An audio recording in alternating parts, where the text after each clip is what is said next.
The mountain had been sleeping for 39 years, and the Americans believed it would sleep forever. In late 1943, as Allied forces pushed through the mud and blood of southern Italy, Mount Vesuvius rose above the Bay of Naples like a monument to ancient catastrophe, beautiful, silent, and seemingly harmless.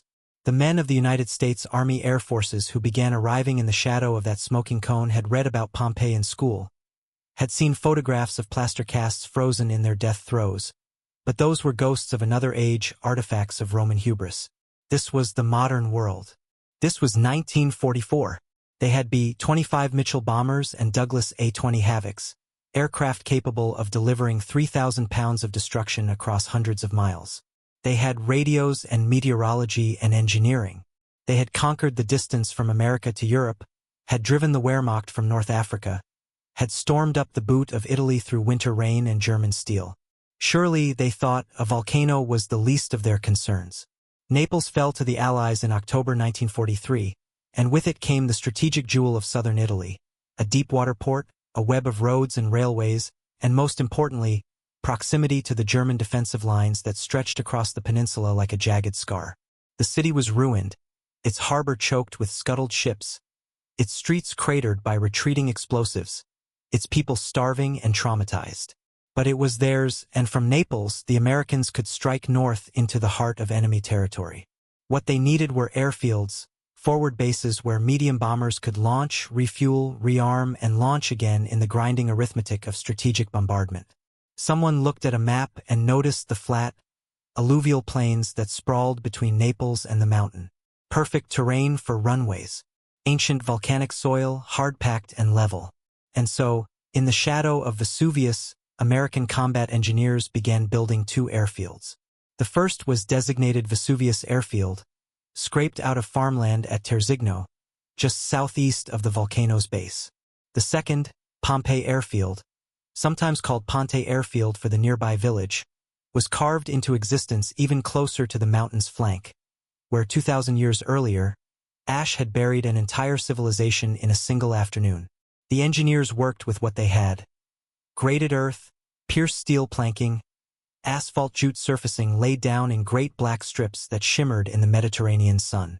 They erected tents by the hundreds, operations tents, barracks tents, mess tents, medical tents, a temporary city of canvas and ambition. Fuel depots were established, ammunition bunkers dug, control towers assembled from prefabricated parts. It was rough, improvised, and entirely functional, the kind of military infrastructure that could be thrown up in weeks and abandoned just as quickly when the front lines moved north. By early 1944, both airfields were operational, and the bombers began arriving. The 340th Bombardment Group came first, a veteran unit that had seen action in North Africa and would now call Pompeii Airfield home. They flew the B-25 Mitchell, a twin-engine medium bomber that had become the workhorse of tactical air power, sleek, deadly, and reliable.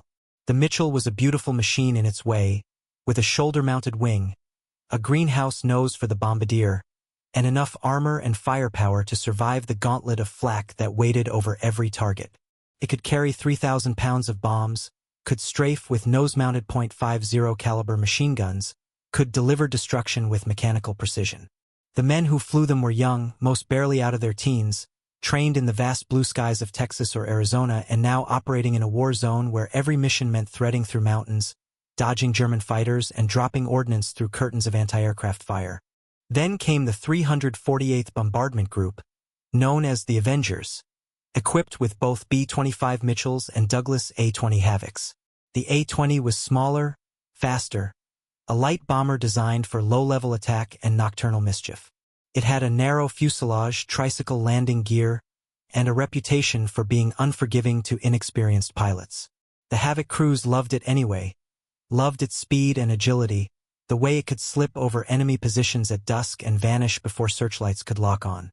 Together, the two groups represented the cutting edge of American air power in the Mediterranean theater. Hundreds of aircraft, thousands of men, all crammed into improvised bases at the foot of a volcano that hadn't erupted since 1906. The soldiers didn't think about it much. They had other concerns.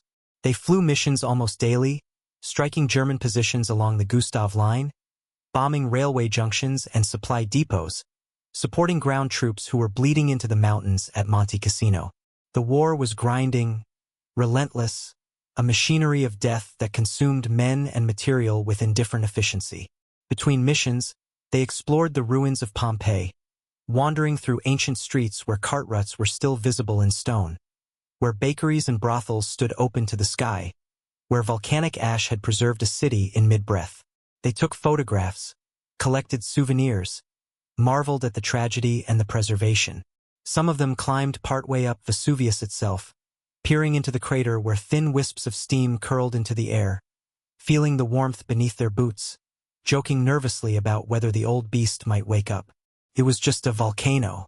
What could it do? In early March 1944, Vesuvius began to answer that question. The first signs were subtle. An increase in the thin plume of smoke that always drifted from the summit, a few small tremors that rattled tent poles and spilled coffee from tin cups. Neapolitans who lived on the mountain's lower slopes noticed the changes immediately. Their ancestors had been watching Vesuvius for millennia, and they knew its moods. They began to leave, carrying bundles of possessions down narrow roads toward the coast, their faces tight with ancestral fear. The Americans noticed too, but they weren't sure what it meant. Pilots returning from missions reported turbulence near the mountain, sudden updrafts that bucked their aircraft like wild horses. Ground crews working at Pompeii airfield felt the earth shiver beneath them, heard distant rumbling like artillery, but artillery was always rumbling somewhere in Italy. The war didn't stop for geological curiosity. On March 13th, the volcano began to glow at night. Lava appeared in the crater, visible as a dull red shimmer after sunset, and by the following evening it had begun to spill over the rim. Soldiers stood outside their tents, watching as molten rock crept down the mountain's flank in glowing rivulets, moving with the inexorable patience of something that could not be hurried or stopped. It was mesmerizing, beautiful in a terrible way, like watching a distant fire that you knew might eventually reach your position but seemed too slow, too far away to be an immediate threat. Officers debated what to do: evacuate the airfields, move the aircraft to bases farther south. But the bombers were needed. The offensive at Cassino was intensifying, and every sortie mattered. Orders came down to continue operations, to monitor the volcano, to be ready to move if necessary. But ready for what? How did you prepare for a mountain to explode? The men of the 340th Bombardment Group had already endured one devastating blow that winter. In January, their commanding officer, Lieutenant Colonel Charles D. Jones, had been shot down during a mission over enemy territory. Jones was a respected leader, the kind of officer who flew combat missions alongside his men, who understood the calculus of risk and the psychology of young pilots facing death every time they lifted off.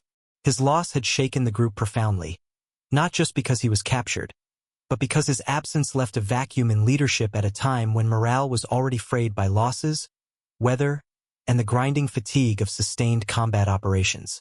The men mourned him, wondered if he was alive or dead, and tried to focus on the missions that kept coming, day after day, like waves against a shore. Now, as Vesuvius awakened, they faced something even more disorienting. An enemy they couldn't fight. You could shoot at a Messerschmitt. You could bomb a German bunker. You could take evasive action against flak, could pray through the rattling chaos of a damaged aircraft limping home. But what did you do when the earth itself turned hostile? When the sky filled with ash instead of bullets? When the air tasted of sulfur and heat? When the very ground beneath your tent began to tremble with seismic rage? By March 17th, the lava flow had traveled more than a mile, consuming everything in its path. It moved slowly, 30 or 40 feet per hour, but it was unstoppable, a wall of molten rock 30 feet high in places, incinerating trees, collapsing buildings, flowing over roads and through fields with a sound like distant thunder and breaking glass. The villages of San Sebastiano al Vesuvio and Massa di Sama stood directly in its path. Civilians fled in growing panic, abandoning homes and livestock, carrying children and holy icons, streaming down the mountain roads in a scene that might have come from Pliny, the elder's account of the eruption that destroyed Pompeii. Italian police and American military personnel tried to maintain order, to direct the refugees toward Naples in safety, But there were thousands of them, and the roads were clogged with carts and confusion. The airfields continued operating. Missions still launched. The war did not care about the volcano. On the evening of March 18th, something changed. The eruption intensified dramatically as darkness fell.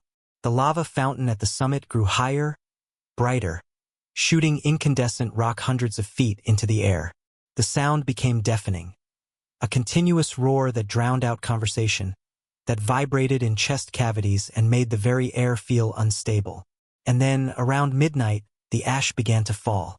Came down like hot snow, thick and relentless, coating everything in minutes. At first it was a fine gray powder that drifted through the air with deceptive gentleness. But within an hour it was falling in clumps, in fist-sized chunks of pumice and volcanic debris that thudded against tent canvas and pinged off aircraft fuselages.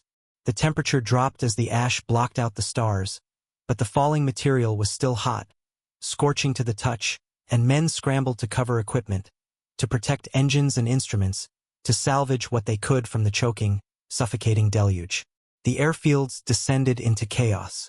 Pilots and ground crews worked frantically to save the aircraft, draping them with tarps, sweeping ash from wings and canopies as fast as it accumulated. But it was hopeless.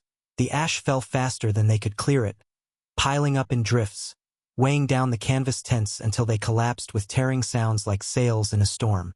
The weight was immense, far heavier than it looked, and within hours it began to pile up on the aircraft themselves. B-25 Mitchells, each weighing 15 tons empty, began to sag under the load. Tails lifted off the ground as ash accumulated on the nose and wings, shifting the center of gravity until bombers that had survived missions over Austria and Romania now tipped backward onto their tail skids, their propellers pointing uselessly at the ash-choked sky. It was surreal, nightmarish. Men shouted orders that were swallowed by the roar of the eruption. Flashlights cut through the ash-thick darkness like feeble lanterns in a blizzard. The ground shook continuously now, not in discrete tremors but in a constant, nauseating vibration that made walking difficult, that sent tent poles toppling and fuel drums rolling. And through it all, the mountain roared, a sound that was felt as much as heard, a bass note of planetary fury that seemed to come from the foundation of the world itself. Then the lightning began. Volcanic lightning, a phenomenon that occurs when ash particles collide in the eruption column, generating massive static discharges, flickered and crashed through the darkness. It was like nothing the Americans had ever seen, forked bolts of purple and white that illuminated the ash clouds from within, that cast the entire scene in strobe light snapshots of apocalyptic destruction.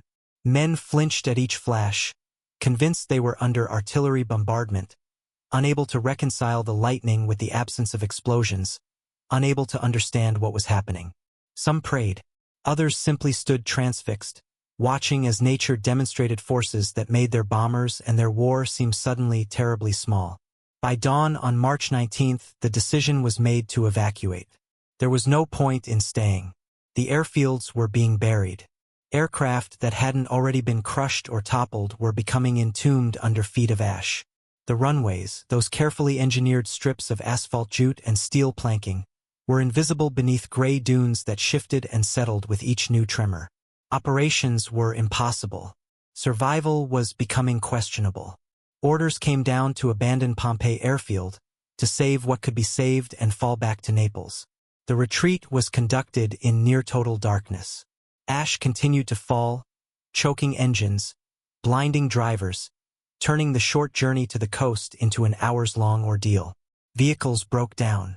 Men stumbled through drifts of volcanic debris, coughing, their eyes streaming, their uniforms caked with gray powder that got into everything: hair, mouths, equipment, wounds. Some of the bombers were still flyable, their engines protected just enough to risk a takeoff, and pilots attempted to launch them through the ash storm, taxiing blind, lifting off into air so thick with debris that visibility was measured in feet rather than miles. It was suicide, but it was better than watching the aircraft be buried. Most didn't make it. Most were already lost. The final count was devastating. 78 to 88 B-25 Mitchell bombers destroyed. Sources would vary in the years to come, but the number was always staggering. It was more aircraft than the Luftwaffe had managed to destroy in recent months of aerial combat. More than any single bombing raid had cost the group. More than enemy flak and fighters had claimed in a year of missions over hostile territory. And yet, miraculously, almost no one died. A handful of injuries, some severe, but no mass casualty event. The Volcano had destroyed machines with contemptuous ease, but it had given the men time to escape. Felt like a message from the ancient world. At Vesuvius Airfield, the 348th Bombardment Group fared somewhat better. They were farther from the Volcano's immediate wrath, but they too suffered catastrophic losses. A-20 Havocs buried to their cockpits. B-25s with melted canopies. The plexiglass warped and bubbled from the heat of falling ash. Aircraft toppled like toys, their paint scorched, their control surfaces jammed with volcanic debris. The ground crews worked themselves to exhaustion trying to save them, but there was a point where human effort became futile, where you had to accept that nature had won this engagement. In the villages on Vesuvius's slopes, the destruction was total. San Sebastiano al Vesuvio, a town of several thousand, was obliterated by the lava flow, its buildings crushed and burned, its streets buried under 30 feet of cooling rock. Massa di sommamente assimilar fate. Parts of San Giorgio a Cremano were destroyed. Altogether, 26 people died in the eruption. A remarkably low number given the scale of destruction, a testament to the evacuation efforts and the relatively slow advance of the lava. But at Pompeii airfield, the scene was apocalyptic. Aircraft sat half-buried, their tail sections jutting from ash dunes like tombstones. Tents had collapsed into gray mounds. Equipment was ruined. The runways would take weeks to clear if they could be cleared at all. The decision was made to abandon the site permanently. It was too close to the volcano, too vulnerable, too symbolic of hubris and miscalculation. The 340th Bombardment Group would relocate to other bases, would rebuild, would return to combat with whatever aircraft could be salvaged or replaced. And salvage they did. From the wreckage of 88 destroyed bombers, resourceful ground crews managed to cobble together 14 flyable aircraft.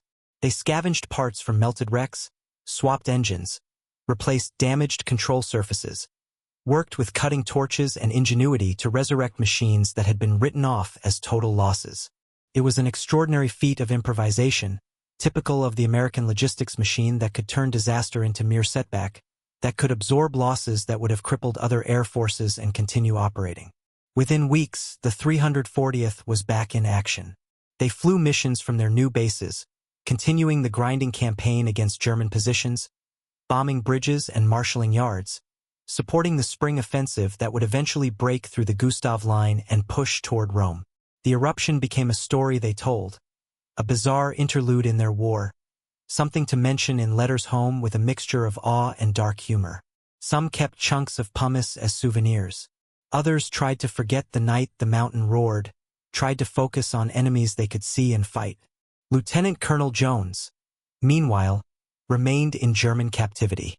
He would survive the war, would return to American lines in 1945, would learn of the destruction that had befallen his group in his absence. The irony was not lost on anyone. He had been shot down by human enemies and imprisoned, while his men had been nearly annihilated by the earth itself. Both were hazards of war, in their own ways. Both were events that could not be predicted or prevented, only endured and overcome. The 348th Bombardment Group, the Avengers, also recovered and returned to operations. Their losses had been severe but not crippling, and they too would fly throughout the remainder of the Italian campaign, accumulating mission after mission, contributing to the slow, costly Allied advance up the peninsula. In later years, veterans of both groups would speak of Vesuvius with a certain reverence, a recognition that they had witnessed something ancient and powerful, something that transcended the temporary madness of human conflict. The ruins of Pompeii, which had drawn so many curious soldiers before the eruption, took on new meaning afterward. The Americans had walked through those streets, had seen the evidence of what Vesuvius could do when fully roused, and they had dismissed it as ancient history. Now they understood. The mountain was patient, but it was not dead. It was merely resting between tantrums, and every generation that settled in its shadow was gambling that their time would be one of the quiet intervals. In Naples, the war continued. Ships unloaded supplies. Soldiers moved north. Wounded men filled hospitals. The bureaucracy of conquest and occupation ground forward with mechanical efficiency. But on clear days, when the smoke of battle and the haze of distance permitted, you could see Vesuvius rising above the bay, its summit truncated and smoking, its flanks scarred by fresh lava flows. And the men who had been there in March 1944, who had felt the ground shake and watched the sky turn black with ash, would glance at it uneasily and wonder when it might wake again. The final irony of the Vesuvius eruption was this. In a war that would kill millions, in a theater of operations where death was a daily companion, the single greatest loss of American aircraft in Italy came not from enemy action but from natural disaster. The Germans, for all their skill and desperation, never managed to destroy 88 American bombers in a single blow. Vesuvius did it in a weekend. It was a humbling reminder of scale, of the insignificance of human conflict when measured against geological time, of the fact that while men fought over borders and ideologies, the earth itself remained supremely indifferent to their struggles. The soldiers who survived would carry the memory forward. They would return home after the war, would settle into civilian lives, would tell the story at veterans' gatherings and family dinners. Some would downplay it, just another crazy thing that happened during the war. Others would describe it with the hushed tones reserved for near-death experiences, for moments when the veil between ordinary life and cosmic indifference grows thin. They had flown through flak and fought in the sky, had seen friends die and cities burn, but the night Vesuvius woke was different. That night they hadn't been warriors. They had been witnesses to something older and more terrible than war. Years later, historians would study the 1944 eruption, would analyze seismographic data and volcanic deposits, would classify it as a moderate event by Vesuvian standards. Nothing compared to the catastrophe of 79 AD, nothing like the violence the mountain was capable of when truly enraged. But for the men who were there, who watched their aircraft disappear beneath ash, who felt the earth shake and saw lightning born from stone, it was apocalyptic enough. It was a glimpse into the machinery that runs beneath the surface of the world, the forces that shaped continents and built mountains, the slow fury of plate tectonics and magma chambers that care nothing for bombers or airfields or the ambitions of nations. The war in Italy would continue for another year. Rome would fall in June 1944. The Gothic line would be breached. The Germans would retreat, fighting every mile, exacting a toll in blood and time that would make Italy one of the costliest campaigns of the European theater.